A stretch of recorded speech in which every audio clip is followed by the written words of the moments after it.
யோ அப்பாசாமே, யோ அப்பாசாமே, யோ அப்பாசாமே, வெளியே வாயா. என்னண்ணா ஆச்சு? அதால கூப்பிடுமா. என்னங்க என்ன வேலைப்பா, மரியாதை தேயுது. உன் புள்ள இருக்கிற லட்சணத்துக்கு உனக்கு என்ன மரியாதை? வேலைண்ணா உள்ள வந்து உட்கார்ந்து பேசுங்களேன். நான் ஒண்ணு திங்கிறதுக்கு வரல, உட்கார்றதுக்கு.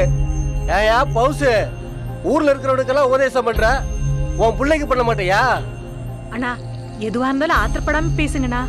எப்படி ஆத்திரப்படாம இருக்க சொல்ற? இந்த ஆளு மவன் பண்ண லட்சணத்தை பாரு. ஏதோ சின்னஞ்சிறுசுங்க ஒண்ணு மண்ணா விளையாடும் போது காயம் ஆயிடுச்சு. அது ஏன் நான் பெருசுப்படுத்திட்டு பெரியவங்களுக்குள்ள நீங்க சண்டை போட்டுக்கிறீங்க? யாரு இவனா பெரியவன்? நீதான் மெச்சுக்கணும். இந்தாடா மானறிவுக்கு பிறந்தவனே, இன்னொரு தடவை இவன் மேல கைய வச்சு பாரு, அவன் குறுக்க வந்தாலும் வெட்டி புடுவ வெட்டி.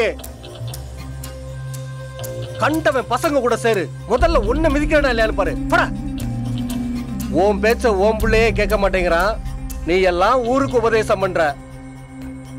காலட்டி ஏற வண்டியில.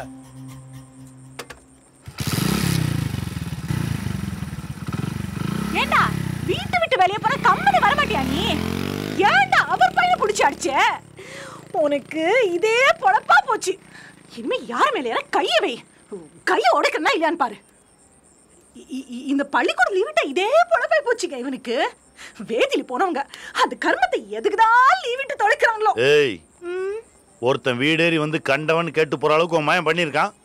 அவனை 4 சாத்து சாத்தாம கொஞ்சம் கொலாவிக்கிட்டு இருக்க. சாத்னா மட்டும் சரியாயிடுமா? நம்ம தான் நம்ம புள்ளைய சொல்லி கொடுத்து வளர்க்கணும். நல்லா வளர்ப்ப. மேயிற மாட்டை நக்கிற மாடு கெடுக்கிற மாதிரி நீ தாண்டி அவனை கெடுத்துட்டு இருக்க. சனியா எனக்குன்னு வந்து பிறந்திருக்கு பாரு. நீ வாப்பா. மா ரசத்துல புளிப்பே இல்லம்மா, சப்புன்னு இருக்கு. ஐயோ